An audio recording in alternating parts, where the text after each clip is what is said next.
Ones again welcome back to the programme.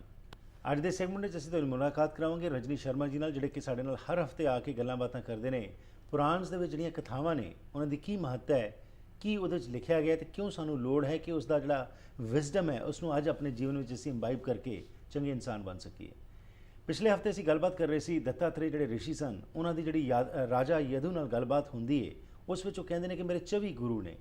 24 ਗੁਰੂ ਜਦੋਂ ਕੋਈ ਸੁਣਦਾ ਤਾਂ ਹੈਰਾਨ ਹੁੰਦਾ, ਸ਼ਾਇਦ ਕੋਈ ਵੱਖਰੇ ਵੱਖਰੇ ਸਰੀਰ ਹੋਣਗੇ, ਜਿਸ ਤਰ੍ਹਾਂ ਕਿ ਆਮ ਤੌਰ 'ਤੇ ਅੱਜ ਅਸੀਂ ਦੇਖਦੇ ਹਾਂ ਕਿ ਬਹੁਤ ਸਾਰੇ ਲੋਕ ਜਿਹੜੇ ਨੇ ਉਹ ਜਿਹੜੇ ਲੋਕ ਨੇ ਉਹਨਾਂ ਨਾਲ ਜੁੜ ਜਾਂਦੇ ਨੇ, ਜਦਕਿ ਜਿਹੜਾ ਸਿਧਾਂਤ ਹੈ ਉਸ ਨੂੰ ਸਮਝ ਨਹੀਂ ਸਕਦੇ। ਲੇਕਿਨ ਦੱਤਾਤਰੇय ਜੀ ਦਾ ਇਹ ਕਹਿਣਾ ਸੀ ਕਿ ਜਿਸ ਚੀਜ਼ ਤੋਂ ਵੀ ਉਹ ਕੁਝ ਸਿੱਖ ਸਕਦੇ ਸੀ ਉਸ ਨੂੰ ਆਪਣਾ ਗੁਰੂ ਧਾਰ ਲੈਂਦੇ ਸੀ। ਅਤੇ ਪਿਛਲੇ ਹਫਤੇ ਇਹਨਾਂ ਨੇ ਜੋ ਗੱਲਬਾਤ ਕੀਤੀ ਕਿ ਸਾਨੂੰ ਦੱਸਿਆ ਕਿ ਈਵਨ ਇੱਕ ਪ੍ਰੋਸਟੀਟਿਊਟ ਜਿਹੜੀ ਸੀ ਵੈਸ਼ਿਆ, ਉਸ ਤੋਂ ਵੀ ਦੱਤਾਤਰੇय ਜੀ ਨੇ ਕਿਹਾ ਕਿ ਮੈਂ ਕੁਝ ਸਿੱਖਿਆ ਹੈਗਾ। ਹੋਰ ਕਿਹੜੀ ਚੀਜ਼ਾਂ ਨੂੰ ਉਹਨਾਂ ਨੇ ਗੁਰੂ ਧਾਰਿਆ ਸੀ, और इसी संबंध में जानकारी लेने रजनी शर्मा जी तो जी जी once again welcome to the program. Thank you. तो ये सफ़र जो है जी बहुत पिछले 3-4 हफ्ते से हम बात कर रहे हैं कि दत्तात्रेय जी के जो भी उनको कुछ नज़र आता था, जिससे भी कुछ वो सीख सकते थे, उन्होंने उसको गुरु धार लिया। यानी कि एक मकसद था बताने का कि हमेशा ही अपना सोच जो है उसको विशाल रखो और जहाँ मर्जी से आपको कुछ मिलता है सीखने को तो आप सीख जाओ उससे जी। तो आगे और कौन से चीज़ों से उनको हम कुछ सीख सकते हैं? अभी तो देखिए हरप्रीत जी, हमने देखा कि वो बड़े एलिमेंट्स जो हैं, जल पृथ्वी वायु आकाश अग्नि, फिर समुद्र चंद्र सूर्य, और उसके बाद हमने पिछली बार देखा कि उन्होंने एक वैश्या से सीखा, एक बाण बनाने वाले से सीखा, तो व्यक्तियों से सीखा, इन पदार्थों से सीखा। पर हरप्रीत जी, दत्तात्रेय जी को की जो बुद्धि थी वो इतनी सूक्ष्म और इतनी तीव्र थी कि वो कीट पतंगों से भी सीख सकते थे। तो उन्होंने कहा कि मैंने स्पाइडर से सीखा, मकड़ी। अच्छा। मकड़ी उन्होंने कहा कि मेरा एक गुरु है।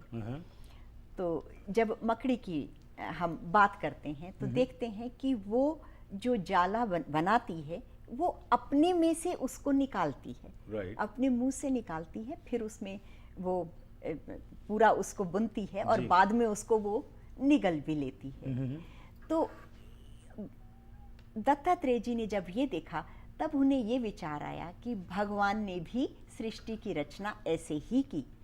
उन्होंने अपने में से ही ये शरीर, ये पूरी सृष्टि की रचना की, फिर वो खुद ही जीव रूप होके इसमें विहार करते हैं और फिर प्रलय के वक्त उसको खुद ही समेट लेते हैं। तो दत्तात्रेय जी ने जो ये बात समझी, वो इस वजह से उन्होंने देखा कि भगवान को इस सृष्टि की रचना के लिए कोई पदार्थों की आवश्यकता नहीं पड़ी। क्योंकि अगर मान लीजिए भगवान कहते कि ओके, अब मैंने ये सृष्टि का काम करना है और मेरे पास ये पदार्थ हैं, तो इसका मतलब वो पदार्थ भगवान से पहले मौजूद थे। तो फिर प्रश्न आता है वो पदार्थ किसने बनाए जी। तो इसलिए वो बहुत सूक्ष्मता से उन्होंने सोच के जब मकड़ी को देखा कि उसने अपने में से ही निकाला ये, उसको कोई अलग से पदार्थों की जरूरत नहीं पड़ी। ठीक। तो भगवान ने स्वयं से, वो स्वयंभू हैं, उन्होंने अपने में से सृष्टि की रचना की जी। अपने से ही वो उसकी पालना करते हैं और फिर खुद ही उसका संहार भी करते हैं। तो हरप्रीत जी, इसमें दो बातें हैं। उसमें एक कि भगवान स्वयंभू हैं और दूसरी बात ये कि हर चीज के कर्ता और नियामक वो हैं। हम अपने को उनकी दी हुई चीजों से को थोड़ा सा उसमें कुछ प्रोसेसिंग करके सोचते हैं कि एज इफ वी आर, हमने किया। तो दत्तात्रेय जी ने कहा कि मैंने मकड़ी से ये बात सीखी। अगेन बहुत अच्छा इंस्टेंस है जी, क्योंकि जो आपने बात की कि आम तौर के ऊपर कुछ भी हम अगर कर लेते हैं तो हम समझते हैं कि हमने उसको निर्माण उसका कर दिया, जबकि हम भूल जाते हैं कि ये हर एक चीज़ जो है उस परमात्मा ने उसको पैदा किया, परमात्मा आप ही उसमें बसता है और आप ही उसको समेट लेता है जी। राइट जी। इसके अलावा हरप्रीत जी, दत्तात्रेय जी ने कहा कि एक दिन उन्होंने एक कुंवारी कन्या से कुछ सीखा जी। इत्तेफाक से ऐसा हुआ कि एक कन्या घर पे थी और उसके विवाह के लिए कुछ संबंधी उसको देखने के लिए आए, उसके विवाह का प्रस्ताव लेके। लेकिन उस कन्या के माता पिता उस वक्त घर पर नहीं थे। तो अब वो उसने सोचा कि मैं अंदर जाऊं और जाके थोड़ा धान कूट लूं ताकि इनके भोजन की व्यवस्था करनी है, ये जो अतिथि आए हैं मेरे घर में। तो बहुत सुंदर शंख की चूड़ियां उसने पहनी हुई थी। वो अंदर गई और वो धान कूटने लगी तो वो चूड़ियां बजने लगी। तो वो कन्या एकदम सावधान हो गई क्योंकि उन दिनों में उसके मन में ये आया कि ये जो लोग आए हैं प्रस्ताव लेके, उनको लगेगा कि कन्या को खुद धान कूटना पड़ता है और इनके घर में अभी धान भी नहीं है, तो वो सोचेंगे कि ये दरिद्र परिवार है। तो वो नहीं चाहती थी कि ऐसा पता चले। तो उसने अपनी सारी चूड़ियां जो हैं वो निकाल दी, केवल 2-2 चूड़ियां रहने दी। लेकिन जब उसने दोबारा कूटना तो वो 2 भी आपस में बज रही थी, तो उसने फिर वो भी निकाल के केवल 1 चूड़ी रखी और फिर बड़े आराम से धान कूट के उनको भोजन परोस दिया। तो दत्तात्रेय जी ने जब ये देखा तो उन्होंने वहाँ सीखा इस बात को। उन्होंने कहा कि जब मनुष्य बहुत लोगों के बीच में रहता है तो कलह होना, कलेश होना, आपस में उनका जो वैमनस्य होना, ये बड़ा स्वाभाविक है। लेकिन जब उसने केवल 2 चूड़ियां रहने दी, इवन 2 लोगों के बीच में भी बातचीत होती है। तो उन्होंने कहा जिस व्यक्ति को साधना करनी है, साधना के लिए उसको अकेले ही रहना चाहिए। अकेले रहने से ही उसका जो उसकी जो कहना चाहिए कि उसकी जो अपनी अंदर की एनर्जीज हैं, वृत्तियां हैं, वो बाहर नहीं जाएंगी। तो दत्तात्रेय जी का जो पूर्ण ध्यान था वो ये था कि किस प्रकार से जो है वो हमको इन सभी वजह से साधना में जो है ध्यान जुड़े, हमारा ध्यान जुड़े। जी, यानी कि आसपास का जो वातावरण है उसका भी जो इम्पैक्ट पड़ता है, इसमें ये भी हम सीख सकते हैं कि उसका बहुत इम्पैक्ट पड़ता है। जी। अगर आप वाकई में ही उस सेल्फ डिस्कवरी की बात करते हैं, सेल्फ रियलाइजेशन की बात करते हैं, तो उसके लिए आपको अकेले ही वो श्रम करना पड़ेगा। उसका बाहरली चीज़ों का जो आपके ऊपर इम्पैक्ट पड़ सकता है, अगर आप उससे बच जाएंगे तो वो बेटर होगा और बहुत मदद मिलेगी। क्योंकि एकांत में जो साधना में गति है वो बहुत ज़्यादा होती है, क्योंकि आपको गहराई से, मन की गहराइयों में उतरना है, तो उससे बहुत मदद मिलती है एकांत से। उसके बाद दत्तात्रेय जी ने कहा मेरा एक गुरु है भृंगी।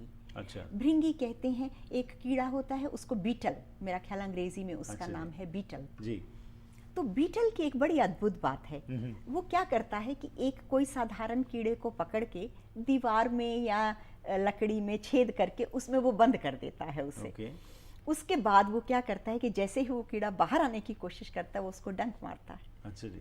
तो ऐसे वो थोड़ी सी बार करता है तो वो कीड़ा डर जाता है और वो बाहर नहीं आता है। लेकिन वो अंदर ही बैठा हर वक्त वो उसका ध्यान करता रहता है उस बीटल का, कि ये जो है अभी आएगा, कोशिश की और मुझे मार देगा, ये करेगा। और हर वक्त वो एक ही चिंतन करता रहता है। और एक बड़ी अजीब एल्कमी जिसको कहना चाहिए, उसके बॉडी में चेंज होती है और वो खुद उसका आकार ले लेता है और वहां से स्वतंत्र होके उड़ जाता है। ये एक बड़ी अद्भुत बात है। और ये बात आमतौर पर जो गुरु हैं उनके लिए कहा जाता है कि कीट न जाने भृंग को कर ले आप समान। कि जो गुरु है, क्योंकि अभी शिष्य को कुछ भी पता नहीं है उस अध्यात्म की दुनिया का, मन के पार की गहराइयों का, जहां गुरु उनको ले जाना चाहता है। जी। लेकिन इस से हमें ये पता चलता है कि अगर राग से भी, द्वेष से भी, चिंता से भी, किसी भी तरीके से पूरा मन अगर किसी में एकाग्र कर दिया जाए तो उसका तुमको स्वरूप प्राप्त हो जाता है। जब मनुष्य को ये बात समझ में आती है कि एक साधारण कीड़ा भी ऐसे कर सकता है, तो भगवान ने मुझे इतनी बुद्धि दी है कि अगर मैं एकाग्रता से भगवान का चिंतन करूं या अपने स्वरूप का चिंतन करूं तो मुझे वो स्वरूप प्राप्त हो सकता है।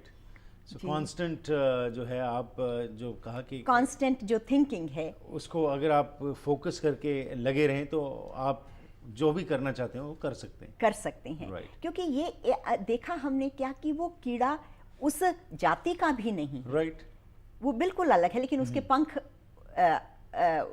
निकल आते हैं और वो स्वतंत्र होके वहां से निकल जाता है। तो इसी प्रकार से ये जो हमारा शरीर है, इसमें जो आत्म रूपी जो एक पक्षी बंद है जी, और जिस वक्त उसकी हमको स्मृति आती है और हमारा पूरा एकाग्रता से मन और ध्यान और चिंतन उस तरफ लगता है, तो आत्मा इन शरीर के बंधनों को छोड़ के मुक्त हो जाती है और मनुष्य इस देह में रहते हुए भी जीवन उन्मुक्त की तरह रहता है। तो दत्तात्रेय जी ने कहा मैंने भृंगी से ये सीखा। और क्या क्या जी, क्योंकि अभी जो उन्होंने चीज़ें सीखी, बहुत सारी हमने बातें की हैं। एक लेते हैं छोटी सी ब्रेक, वापस आके फिर आपसे और जानकारी लेते हैं कि क्या और कौन सी चीज़ों से दत्तात्रेय जी ने भी, क्योंकि और भी गुरु होंगे इसका मतलब, क्योंकि कांस्टेंट था ये तो, लेकिन 24 तो एक जस्ट एक इंडिकेशन है, यानी कि कुछ भी जो है अगर हमें कोई मौका मिले उससे सीख लें तो वो एक तरह का हमारा गुरु, क्योंकि जिससे हम कुछ सीखते हैं वो तो एक तरह का गुरु ही बन जाता है जी। सो इस ब्रेक के बाद बात करते हैं जी। और थैंक यू।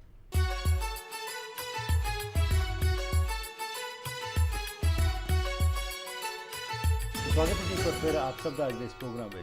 किस तरह इंसान जो है जेकर अपनी सोच विच बदलाव लाए तो हर एक चीज़ तो कुछ सीख सकता है, तो उसके बारे ही गलबात चल रही है। मेरे नाल साथ दे रहे हैं रजनी शर्मा जी। आओ होर जानकारी लेने आ कि दत्तात्रेय जी ਜਿਹੜੇ ऋषि सन उन्होंने होर किहड़ी चीज़ों ਨੂੰ अपना गुरु धारण किया, यानी कि उन्होंने चो कुछ जीवन विच अपनी सोच विच बदलाव लिया।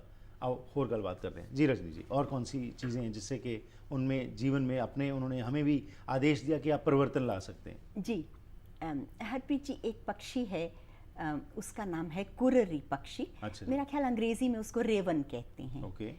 एक पक्षी है जी। तो आमतौर पर क्या होता है कि जो पक्षी जिस वक्त भोजन की तलाश में निकलते हैं तो कुछ भोजन वो खा लेते हैं और कुछ वो अपने बच्चों के लिए ले जाते हैं जी। लेकिन जो रेवन पक्षी है या कुररी पक्षी, इसका स्वभाव क्या होता है कि ये चाहता है कि मैं कुछ थोड़ा भोजन संग्रह भी कर लूं, अपने इकट्ठा कर लूं अपने घोंसले में ले जाके। तो एक दिन इसी विचार से एक जो ये पक्षी है, इसको एक बहुत बड़ा मांस का टुकड़ा मिला, तो इसने थोड़ा सा उसको खा के अपनी भूख मिटाई। बाद में दूसरा जो टुकड़ा था उसको लेके चोंच में और वो उड़ने लगा जी। तो जब उसने आसमान में वो उड़ रहा था तो उसने नज़र दौड़ाई और देखा कि बहुत से बड़े पक्षी उसके पीछे आ रहे हैं कि वो मांस के टुकड़े के लिए। तो वो पक्षी ये सोचने लगा कि मैंने तो इनका कुछ भी नहीं बिगाड़ा, ये मुझे क्यों तंग कर रहे हैं, ये मुझे क्या करना, ये मुझसे चाहते क्या हैं, ये किस बात का वैर है, या ऐसा उसने विचार किया। लेकिन दरअसल उन पक्षियों को उससे कुछ भी लेना देना नहीं था। वो सोच रहे क्या ये मेरे से ईर्ष्या कर रहे हैं या क्या। उनका जो ध्येय था वो सिर्फ उस टुकड़े को लेना था। तो जब उस पक्षी को ये बात समझ में आई तो उसने जो अपना मुंह का जो टुकड़ा था वो छोड़ दिया, और जैसे ही वो उसने छोड़ा वो सब लोग उस तरफ चले गए वो लेने के लिए, और वो बड़े आराम से उड़ने लगा। तो ये जब दत्तात्रेय जी ने देखा तो उन्होंने कहा कि जो संग्रह है वो मनुष्य के दुख का कारण हो सकता है। कभी कभी जो है हम धन इकट्ठा करते हैं, लेकिन जो आखिरी के दिनों में जाके वो धन को समेटना और उसके ऊपर बहुत लोगों की कभी कभी निगाह रहती है, और वो अननेसेसरली आपको परेशानियां और चिंता का कारण आपके लिए कभी बन जाता है। तो जो संग्रह है सो बेसिकली जितनी ज़रूरत है उतना ही अगर हम श्रम करें तो उससे हमारा जीवन बहुत अच्छा चल सकता है। ज़रूरत नहीं, क्योंकि हमारी हमेशा ही दौड़ रहती है कि हम और इकट्ठा करें और इकट्ठा करें, और उसी में जीवन बीत जाता है, लेकिन वो जीवन का जो मकसद है उसका हमें पता ही नहीं लगता है, पता नहीं चलता। इसके अलावा हरप्रीत जी, अगेन जो संग्रह है वो मनुष्य भविष्य के सुख की कामना के लिए करता है, और भविष्य में सुख मिलेगा या दुख ये उसको पता नहीं है। वो सोचता है but may be saving for the rainy day, ऐसा वो सोचता है। लेकिन अगर मनुष्य अपने जीवन में इस तरह से सोचे, केवल एक विचार उसके जीवन में क्रांतिकारी परिवर्तन ला सकता है। वो अगर केवल ये सोचे आज के लिए, आज रात के लिए क्या मेरे पास अनफ है, तो हर मनुष्य के पास आज के लिए मोर देन अनफ है। बिल्कुल जी। वो एक कहावत है ना, कहते हैं कि there is enough for everyone's need but not enough for everyone's greed. क्योंकि आज हम देखते हैं कि आज हम फंस चुके हैं उस ग्रीड के अंदर कि हमें और चाहिए। प्राप्ति के जो हमने मीन्स हैं वो भी गलत तरीकों को अपना के भी हम अपना पेट तो भरना चाहते हैं, ये नहीं देखते कि क्या हम वो अपना पेट भरने के लिए किसी और का तो नहीं नुकसान कर रहे हैं। सो अगर ऐसी एक वृत्ति आ जाए, हमारी सोच में परिवर्तन आ जाए, तो definitely it will create a wonderful world. There will be no problems, no challenges, no issues. जी। तो लोभ जो है वो संग्रह की प्रवृत्ति, लोभ से जो है वो उसको जन्म मिलता है, और वो दत्तात्रेय जी ने वो देख लिया पक्षी के उसमें, तो उन्होंने कहा कि जो संग्रह है वो दुख का कारण है और इससे दूर रहना चाहिए। उसके बाद दत्तात्रेय जी ने कहा कि मेरा आखिरी गुरु जो है वो मेरा अपना शरीर है। मैंने इस शरीर से भी बहुत कुछ सीखा कि किस तरह से इसमें बदलाव आते रहते हैं, जी। बचपन और जवानी और बुढ़ापा ये घटता बढ़ता है और रोगों की बहुलता रहती है इसमें। तो उन्होंने कहा कि भगवान ने जिस वक्त शरीरों की रचना की तो उन्होंने बहुत से शरीरों की रचना की, क्योंकि ये सभी सृष्टि उनकी बनाई हुई है। जी। तो कीट पतंग हैं और फिर दूसरे जानवर हैं और उड़ने वाले पक्षी हैं, लेकिन उन सब में से विलक्षण जो मनुष्य का शरीर हमें मिला है, ये तो समझिए कि ब्रह्म साक्षात्कार के लिए या मुक्ति के लिए खुला हुआ मार्ग है एक तरह से। और उस मनुष्य शरीर को पाकर अगर हम उसका सदुपयोग ना करके उसका दुरुपयोग करते हैं और अपनी डे टू डे लाइफ में इतने ज़्यादा कॉट अप हो जाते हैं कि भूल ही जाते हैं कि इतनी विलक्षण ये हमें चीज़ मिली है और हमने उसकी तरफ कोई ध्यान नहीं दिया, तो कई बार अंत में बहुत पछतावा होता है। बिल्कुल जी, इसीलिए कहा जाता है मन तो ज्योत स्वरूप है, अपना मूल पहचान के, अपना मूल जो है, आधार जो है, अगर हम उसको पहचान लेंगे तो फिर हमें जीवन का मकसद जो है उसका पता चल जाएगा। पर आज हम लोग भूले पड़े हैं, क्योंकि आज जैसे हम व्यस्त हो गए, जैसे आपने बात की इस सारे एपिसोड्स में जो बात की कि हम वो छोटी छोटी चीज़ों में इतना फंस चुके हैं कि हमें अपना पता ही नहीं चल रहा कि क्यों हम इस जहान में आए और हमारा मकसद क्या है। जी जी। तो दत्तात्रेय जी ने इस तरह से कहा कि ऐसे मैंने बहुत सारे लोगों से सीखा, बहुत सारे गुरु धारण किए, उससे मेरे जीवन में परिवर्तन आया। और परिवर्तन क्या आया, मेरे जीवन की सारी आसक्ति खत्म हो गई। मोह माया इन सब से मैं ऊपर हो गया और फिर मैं अब स्वच्छंदता से सब जगह विचरण करता हूँ। और जो असल में जो भगवान का कि जिस वजह से मैंने जन्म लिया था वो सार्थक हो गया। राजा यदु ने जब ये सुना तो सारा उससे उनको बहुत प्रेरणा मिली। उन्होंने दत्तात्रेय जी की वंदना पूजा करी और उसके बाद अपनी बुद्धि का आश्रय लेके उन्होंने विचार विमर्श किया और खुद साधना में लग गए। दत्तात्रेय जी ने वो सब जीवन से सीखा, लेकिन राजा यदु ने दत्तात्रेय जी से सुन के अपने जीवन में वो परिवर्तन लेके आए और फिर उन्होंने अपना आत्मिक उत्थान किया और वो जीवन मुक्त हो गए। बिल्कुल रजनी जी, जो हमने बात की उसमें से दो चीज़ें स्पष्ट होती हैं। एक तो है कि गुरु धारने की जब बात आती है, आज इंसान ये सोचता है कि हम किसी गुरु को धार लें, वो हमारे पे बख्शिश कर देगा और हमारा सब कुछ ठीक हो जाएगा। हम अपने कोई गलत काम जो करते हैं वो नहीं छोड़ेंगे, जो हमारी सोच है उसमें बदलाव नहीं लाएंगे। लेकिन गुरु धारने का मतलब ये है कि वो शिक्षा जो है उसको हम अपने जीवन में ग्रहण करके उसको रोज़मर्रा ज़िंदगी में लागू करें। और अगर ये नहीं होता तो we have to forget that thing जो हमारे दिमाग में बिठा दी गई है कि आप गुरु धार लो। क्योंकि आज जिस तरीके से ये गुरुडम बाबाडम फैल रहा है उसका यही कारण है कि हमारी जो विवेक बुद्धि जिसकी हम बात करते हैं, हर एक हमारे ऋषि मुनियों ने, गुरुओं ने यही कहा कि उस विवेक बुद्धि का इस्तेमाल करके आप जीवन में श्रम करें, एक अच्छा काम करके अपने जीवन को संवारें और साथ में समाज में भी जो है कुछ बेहतरी लाएं। लेकिन आज वो कुछ उलट हो गया। तो ये जो हमने सारा कुछ सुना है इसमें तो यही है कि हर चीज़ में से सीखें, जो भी हमें कहीं से गुण मिल सकता है उसको ग्रहण कर लें। और हरप्रीत जी, ये जो शास्त्र है देखा जाए तो कहा जाता है कि बात जो है वो शास्त्र सम्मत होनी चाहिए। आप जो भी बात कहें, सत्य कहें, वो शास्त्र से आना चाहिए। तो हम देखते हैं कि शास्त्र हमें बता रहा है कि केवल व्यक्ति ही गुरु नहीं हो सकता है। गुरु कौन है? आपके सीखने की क्षमता है।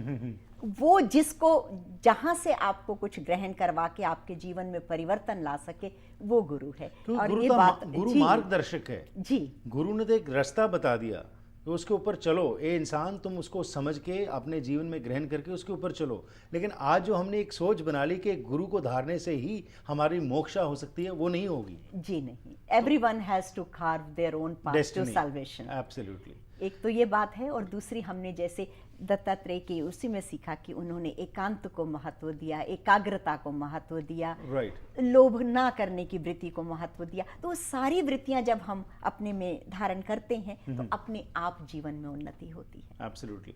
एंड देन प्रकृति भी आपने जो बात की थी, पवन गुरु, पानी पिता, माता तरहत महत, हम बात करते हैं कि जी, ये हर एक चीज से बिल्कुल वही चीज बात की कि हर एक चीज को अगर आज जैसे हम एनवायरनमेंट की बात करते हैं तो ये हमारे ऋषि मुनियों गुरुओं ने बहुत पहले बता दिया था कि स्वच्छ रखें हर चीज़ को, पानी को साफ रखें, वातावरण को साफ रखें। और आज ये 21वीं सदी में हम आज बातें कर रहे हैं ये चीज़ों के ऊपर, तो हमें तो मान होना चाहिए कि हमारे पुराने जो ग्रंथ हैं उनमें ये सब चीज़ें हमें लिख के बता दी गई, लेकिन आज सिर्फ हमें उन्हें सिर्फ हम माथा टेकने तक सीमित ना कर दें, वो जो गुण हमें बताए गए उनको ग्रहण भी करें जी। तो आज आप जो आसपास जो हम देख रहे हैं, आप क्या समझ रहे हैं कि इन चीज़ों का कितना को असर पड़ सकता है अगर हम वाकई में इन चीज़ों के ऊपर चलना शुरू करें? हरप्रीत जी देखिए, जीवन जो है, अगर हम, मैं समझती हूँ कि सारी तो नहीं, अगर लेकिन एक दो सोच भी हमारे मन में दृढ़ता से बैठ जाए जी, तो जीवन में परिवर्तन हो सकता है। सुख, शांति, happiness at the end of the day, that is what we all want. That's our goal. लेकिन ये चीजें हमें मदद करेंगी to reach to that goal. तो आगे आने वाले समय में भी और बहुत सारी कथाएं हैं जो ये लिखी गई हैं, तो उनके अगले हफ्ते उसमें, क्योंकि आज ये समाप्ति करते हैं, पिछले 3-4 हफ्तों में जो ये हमने सारी बातें की, आपका बहुत बहुत धन्यवाद। Thank you for your time. Thank you. So इस नाल ही करते हैं जी ਅੱਜ ਦੇ ਇਸ ਪ੍ਰੋਗਰਾਮ ਦੀ ਸਮਾਪਤੀ, ਜਿੱਥੇ ਇਹ ਸਾਰੀ ਇਨਫੋਰਮੇਸ਼ਨ ਸਾਡੇ ਹਿੰਦੂ ਭੈਣਾਂ ਤੇ ਭਰਾਵਾਂ ਵਾਸਤੇ ਬਹੁਤ ਇੰਪੋਰਟੈਂਟ ਹੈ, ਪਰ ਮੇਰਾ ਹਮੇਸ਼ਾ ਹੀ ਮੰਨਣਾ ਹੈ ਕਿ ਜਿੱਥੋਂ ਵੀ ਕੁਝ ਬੰਦਾ ਸਿੱਖ ਸਕਦਾ ਹੈ, ਚੰਗਾ ਬਣ ਸਕਦਾ ਹੈ, ਕਿਉਂਕਿ ਹਮੇਸ਼ਾ ਹੀ ਸਾਨੂੰ ਇਹ ਕਿਹਾ ਗਿਆ ਕਿ ਇੱਕ ਸਿੱਖੀ ਅਸੀਂ ਸਿੱਖ ਕੇ ਆਪਣੇ ਜੀਵਨ ਵਿੱਚ ਪਰਿਵਰਤਨ ਲਿਆਈਏ।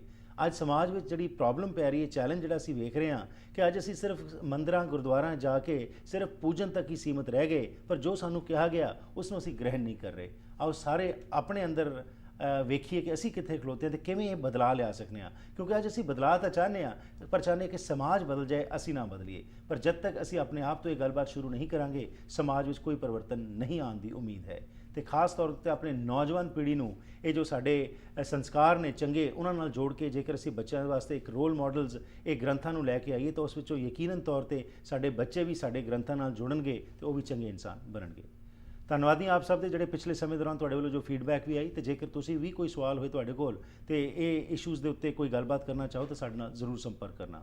ਡਾਇਰੈਕਟਲੀ ਤੁਸੀਂ ਰਜਨੀ ਜੀ ਨਾਲ ਗੱਲਬਾਤ ਕਰਨਾ ਚਾਹੋ ਤਾਂ 6045949806 ਤੇ ਫੋਨ ਕਰ ਸਕਦੇ ਹੋ, ਤੇ ਸਾਡੇ ਨਾਲ ਗੱਲਬਾਤ ਕਰਨ ਲਈ 604 603 7555 ਤੇ ਸੰਪਰਕ ਕਰ ਸਕਦੇ ਹੋ। ਲੈਣਾ ਆ ਗਿਆ, ਫਿਰ ਮੁਲਾਕਾਤ ਕਰਾਂਗੇ, ਤਦ ਤੱਕ ਗੁੱਡ ਬਾਏ।